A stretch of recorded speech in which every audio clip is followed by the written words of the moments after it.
নমস্কার, আপনারা দেখছেন গ্লোব টিভি। সবার পাশে সবার সাথে গ্লোব নিউজ নিয়ে এই মুহূর্তে আপনাদের সঙ্গে রয়েছি আমি শর্মিষ্ঠা। এক নজরে দেখে নেব আজকের বিশেষ বিশেষ খবর। বাংলাদেশে হিন্দুদের ওপর অত্যাচারের প্রতিবাদে শুভেন্দু। বনগাঁ পুরসভায় 22 কোটির দুর্নীতি। হাসখালিতে নাবালিকা খুনের সাজা। চন্দননগরের সাড়ম্বরের সঙ্গে বইমেলা শুভ সূচনা হয়ে গেল। এক সন্দেহভাজন ব্যক্তির কাছ থেকে উদ্ধার অবৈধ ফেন্সিডিল ও একটি স্মার্টফোন। বালুরঘাটে সম্পূর্ণ বিনামূল্যে ধূপকাঠি বানানোর প্রশিক্ষণ। বাংলাদেশের কলেজ থেকে ইন্দিরা গান্ধীর নাম বাদ।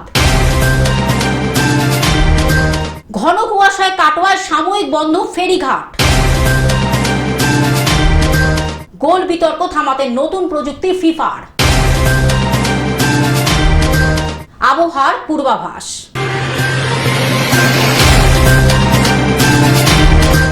আসছে বিস্তারিত খবরে। বাংলাদেশে হিন্দুদের ওপর অত্যাচারের প্রতিবাদে শুভেন্দু।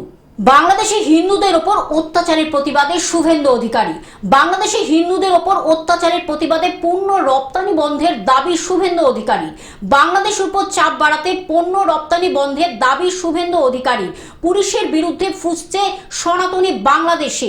হিন্দুদের ওপর চরম অত্যাচারের প্রতিবাদে সীমান্ত সংলগ্ন এলাকায় সনাতনীদের অবরোধ কর্মসূচি। Bureau report, Globe news. Bongaon পুরসভায় 22 কোটির দুর্নীতি। বনগাঁ পুরসভায় 22 কোটির দুর্নীতি। পুরানো বোর্ডের বিরুদ্ধে দুর্নীতির অভিযোগ বনগাঁ পুরসভার বর্তমান চেয়ারম্যানের। অগ্নিকন্যা পার্ক ঘিরে দুর্নীতির অভিযোগ। প্রাক্তন চেয়ারম্যান ঘনিষ্ঠ একটি র্যাকেটের কাজে যুক্ত। বিস্ফোরক অভিযোগ বর্তমান চেয়ারম্যান দিলীপ মজুমদারের। দুর্নীতির নামে পুরো সভাকে কলঙ্কিত করা হচ্ছে, অভিযোগ অস্বীকার প্রাক্তন চেয়ারম্যানের। গোষ্ঠী দ্বন্দ্ব কটাক্ষ বিজেপির। Bureau report, Globe news. হাসখালিতে নাবালিকা খুনের সাজা। হাসখালিতে নাবালিকাকে খুনের সাজা ঘোষণা। তৃণমূল নেতার ছেলে সহ 3 জনের যাবজ্জীবন। তৃণমূল নেতার ছেলের নাম সোহেল গয়ালির। Bureau report, Globe news. চন্দননগরের সাড়ম্বরের সঙ্গে বইমেলা শুভ সূচনা হয়ে গেল। 23শে ডিসেম্বর সাড়ম্বরের সঙ্গে শুভ সূচনা হয়ে গেল চন্দননগর বইমেলার। চলবে আগামী 1 জানুয়ারি 2026 পর্যন্ত। চন্দননগরে ইস্পাত সংঘের পরিচালিত এই ঐতিহ্যবাহী বইমেলা এবারে 25তম বর্ষে পদার্পণ করল। 2000 সাল থেকে শুরু এই বইমেলা। প্রতিবারই তাদের অনুষ্ঠানে থাকে নানান থিম। এবার এই বইমেলা কমিটির তরফ থেকে প্রকাশিত হয় তথ্যচিত্র ফরাসডাঙ্গার নতুন ইতিহাস পায়ে পায়ে 25। প্রথমে আমি ইস্পাত সংঘকে ধন্যবাদ জানাই। আমার খুব আনন্দ হচ্ছে, খুব গর্ব হচ্ছে এই বইমেলাতে এসে। যেহেতু আমি বাঙালি নেই আর আমি এই ভারতাঞ্চলে বিভিন্ন আমার শহরে আমার আসা যাওয়া হয়েছে। আমার জন্মস্থান রায়পুর, তারপর কানপুরে পড়াশোনা হয়েছে। অনেক দীর্ঘ সময় আমি ওখানে থেকেছি। সেই কারণে আমি বাঙালিদের একটা বিশিষ্টতা আপনাদের জানাচ্ছি কি এখানে যে বই প্রেম আছে আপনারা জানেন না, আপনারা তো এখানেই থাকছেন।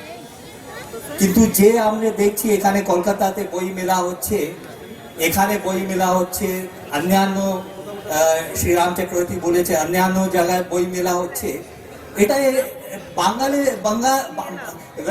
পশ্চিম বাংলায় যে আছে এটা বিশিষ্টতা আছে। এদিন এই বইমেলায় উদ্বোধনী অনুষ্ঠানকে ঘিরে ছিল চাঁদের হাট। বহু খ্যাতনামা ব্যক্তিত্বরা মঞ্চ আলোকিত করেছিল তাদের উপস্থিতির মাধ্যমে।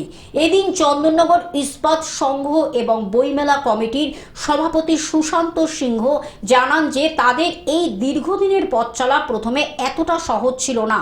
তাদের সকলের পরিশ্রম এবং চন্দননগরবাসী ভালোবাসার জন্য আজ তারা এই পর্যায়ে পৌঁছাতে পেরেছে। সর্বোপরি এদিন এই বইমেলাকে কেন্দ্র করে এলাকাবাসী উৎসাহ উদ্দীপনা ছিল চোখে পড়ার মতো। চন্দননগর বইমেলা এসে সত্যি অসম্ভব ভালো লাগছে, কারণ এখানে সবার একটা উদ্দীপনা আছে। 25 বছর ধরে একটা বইমেলা চালানো চারটিখানি কথা নয়, এবং সবাই এই বইমেলার পিছনে তাদের একটা অবদান আছে। এবং সেই যে সঞ্জীব চট্টোপাধ্যায় শুরু করে দিয়ে গিয়েছিলেন, তারপরে ফিগার্স এসেছে, আজকে সপ্তময় এসেছেন, আজকে বেলুড় মঠের যিনি ছিলেন অধ্যক্ষ তিনিও এসেছেন। খুব ভালো লাগলো এবং আমি চন্দননগর বইমেলাকে উত্তরোত্তর শ্রীবৃদ্ধি কামনা করি।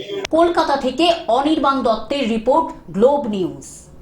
এক সন্দেহভাজন ব্যক্তির কাছ থেকে উদ্ধার অবৈধ ফেনসিডিল ও একটি স্মার্টফোন। ভারত বাংলাদেশ সীমান্তবর্তী মুর্শিদাবাদ জেলার সাগরপাড়া থানার অন্তর্গত চারা বটতলা এলাকায় সাগরপাড়া থানা গোপন সূত্রের খবর পেয়ে তল্লাশি চালিয়ে সন্দেহভাজন একজন ব্যক্তিকে জিজ্ঞাসাবাদ করতে তার কাছ থেকে বেরিয়ে আসে অবৈধ ফেন্সিডিল ও একটা স্মার্টফোন। পুলিশ সূত্রে জানা যায় ওই ব্যক্তির নাম অচিন্ত মণ্ডল, বাড়ি সাগরপাড়া থানার অন্তর্গত জয়পুর এলাকায়। মুর্শিদাবাদ থেকে পার্থ মণ্ডলের রিপোর্ট, গ্লোব নিউজ। বালুরঘাটে সম্পূর্ণ বিনামূল্যে ধূপকাঠি বানানোর প্রশিক্ষণ।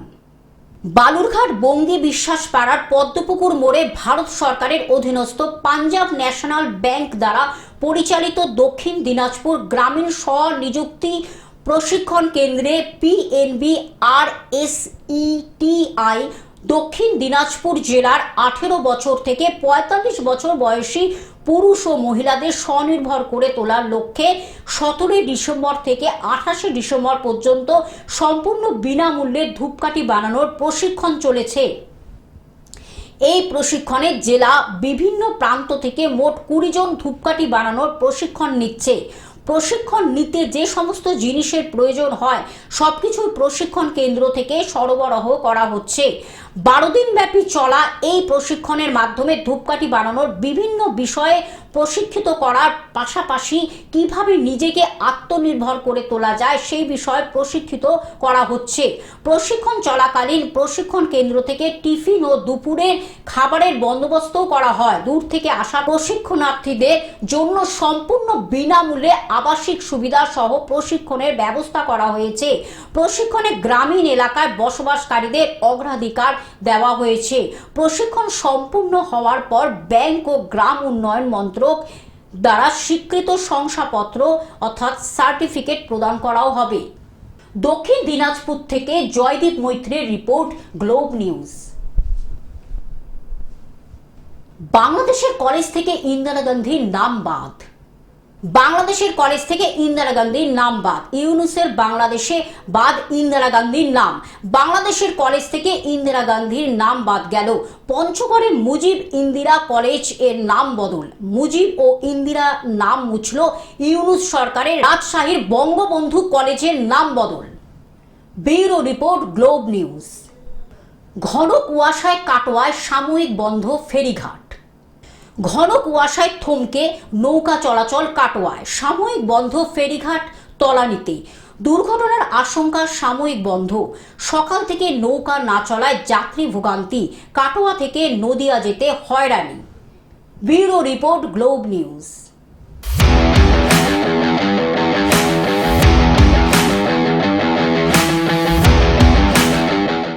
গোল বিতর্ক থামাতে নতুন প্রযুক্তি ফিফার। গোল বিতর্ক থামাতে নতুন প্রযুক্তি ফিফার। ভিডিও প্রযুক্তির ব্যবহার শুরু হলেও গোল নিয়ে বিতর্ক সম্পূর্ণভাবে নির্মূল করা যায়নি ফিফা। এবার তাই আউট অফ বাউন্ডস নামে নতুন প্রযুক্তি সফলভাবে পরীক্ষা করলো। এর মাধ্যমে স্পষ্ট হয়ে যাবে গোল হওয়ার ঠিক আগে বল মাঠের বাইরে চলে গিয়েছিল কিনা। কাতারে আন্তঃমহাদেশীয় কাপের 3টি ম্যাচে সফলভাবে পরীক্ষা করাও হয়েছে। Bureau report, Globe news.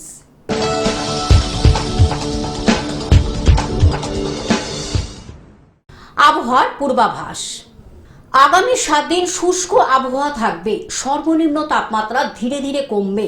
North বেঙ্গলে কুয়াশার ঘনঘটা, বৃষ্টির কোনো সম্ভাবনা নেই।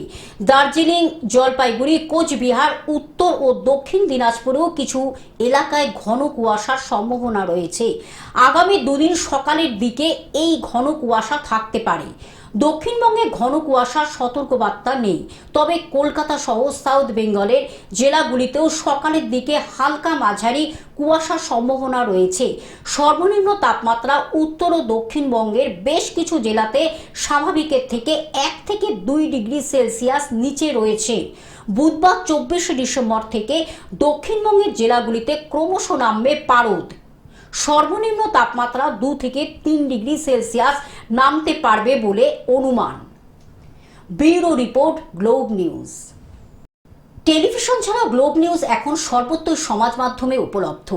বিস্তারিত জানতে আমাদের টোল ফ্রি নম্বরে যোগাযোগ করুন 180089197444। এছাড়া লগ ইন করুন আমাদের ওয়েবসাইটে www.globtvindia.com। গ্লোব নিউজ এই পর্যন্ত দেখতে থাকুন গ্লোব টিভি, সবার পাশে সবার সাথে। নমস্কার।